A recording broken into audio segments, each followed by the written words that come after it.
Olá pessoal, eu sou Macaé Evaristo, sou professora, sou assistente social.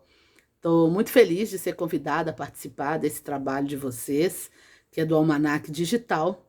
Vou falar um pouquinho da minha história, né? Esse convite ele chega num momento especial para mim. Eu acabei de ser, na verdade, homenageada com uma biografia.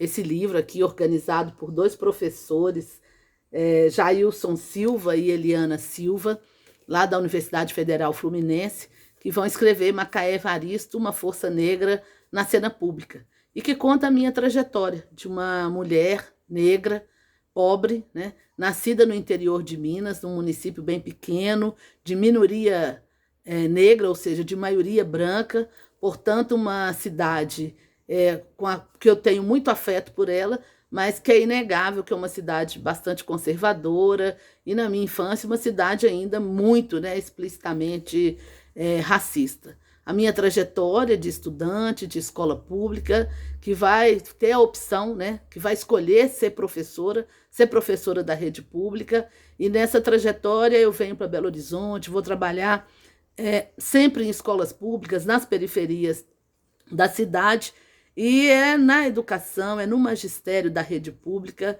que eu vou ter a minha grande formação, né? Que eu vou aprender a dialogar e vou me envolver nos movimentos populares, no movimento negro. A gente tinha aqui na rede municipal de Belo Horizonte um coletivo que foi muito importante, que era o coletivo das professoras negras, que muito antes da Lei 10.639 a gente já lutava para a inclusão da temática, né, de história da África, de cultura africana e dos afro-brasileiros nos currículos escolares.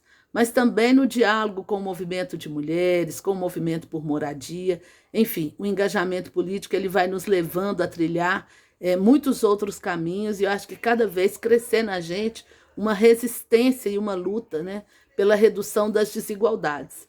E no meu caso, o mote, né, era a ampliação do direito à educação, em que medida a gente pode atuar, tanto por dentro da escola, como professora, como docente, para que as pessoas possam ter uma maior compreensão, né, dos processos de construção, das políticas públicas e da própria agenda de construção dos direitos, mas também em lugares de gestão, que não é uma coisa comum, uma mulher negra em espaços de gestão como eu assumi, né? Eu fui secretária de Educação de Belo Horizonte, eu fui secretária da extinta SECADI, que era a Secretaria de Educação Continuada, Alfabetização, Diversidade e Inclusão do Ministério da Educação, e fui secretária de Educação do Estado de Minas Gerais. Sempre nessa minha trajetória, tentando traduzir nas políticas públicas um debate que a gente faz muito hoje do ponto de vista da pesquisa, né? A academia fala, bom, a gente precisa construir narrativas descolonizadoras, mas eu acredito também que a gente precisa descolonizar a política.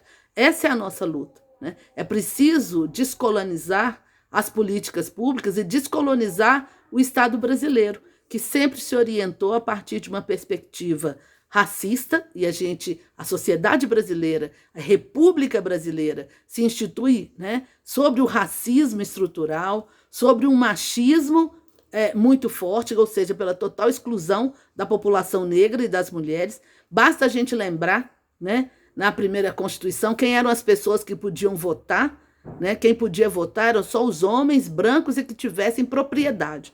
Ou seja, todos os outros não eram considerados do ponto de vista da sua cidadania, né? E um outro elemento da nossa Constituição como república, né, é o patrimonialismo institucional, como que as elites conservadoras, essa elite se apropriou do Estado, se apropriou das políticas públicas, se apropriou dos bens e das riquezas produzidas pela sociedade brasileira em benefício próprio, seja por meio do clientelismo, não é? Seja por meio da burocracia estatal. Basta a gente olhar, né, a não presença, né, vou dizer assim, de pessoas negras na política nas suas diferentes formas, não só no executivo, mas no legislativo.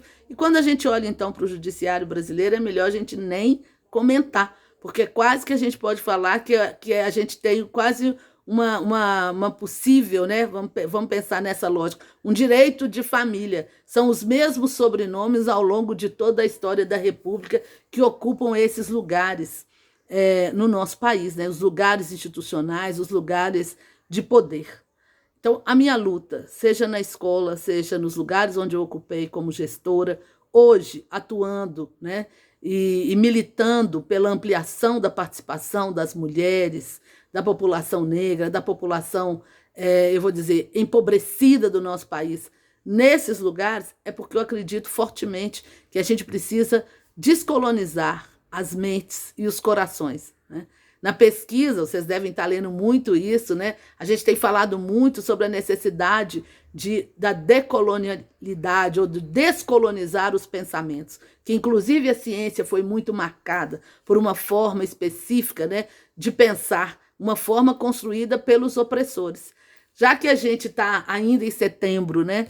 Eu estou dizendo sobre os auspícios da celebração de 99 anos de Paulo Freire, e rumo ao centenário do Paulo Freire no próximo ano, eu acho que a gente precisa sempre... O Paulo Freire teve uma influência muito grande na minha formação e eu acho que na formação de vários educadores nesse nosso país, né? E o Paulo Freire, ele escreve uma pedagogia que é a pedagogia do oprimido, né? Paulo Freire, ele vai, então, denunciar um sistema opressor, né? E ele diz que a educação, a gente precisa educar, né? E a gente precisa, por exemplo, alfabetizar, que a grande luta dele era ampliar a alfabetização da população brasileira. É bom a gente lembrar que o Paulo Freire ele está militando e atuando num período do Brasil em que metade da população com mais de 15 anos de idade era analfabeta. Então, é muito importante a gente refletir sobre isso, entender, né, o que querem governos autoritários, que querem jogar a educação por terra, negam a ciência, desmoralizam os professores. A gente sabe o que eles querem oprimir a população, eles querem retomar um sistema de opressão. E é por isso que eu luto. Eu espero que vocês possam me conhecer um pouco mais. Quem puder, leia essa minha biografia. Me sigam nas redes sociais. Eu tenho Facebook, Twitter, Instagram, Macaé Evaristo. E tenho muitos vídeos no YouTube. Meu canal no YouTube ele é ainda devagarzinho, porque eu estou aprendendo a usar essas redes sociais. Mas eu tenho um canal lá que eu tenho vários vídeos de entrevistas que eu dei. Eu acho que vocês podem ter acesso um pouco mais do que eu tenho pensado e debatido sobre educação. Em especial, eu queria sugerir 2 vídeos. Uma entrevista que eu dei para um projeto que chama Educação da Alma Brasileira, e uma entrevista também que eu estou falando num seminário que está discutindo diversidade e desigualdades na educação no Brasil. Espero que vocês tenham gostado desse bate-papo. A gente se encontra. Beijo grande para vocês e sucesso!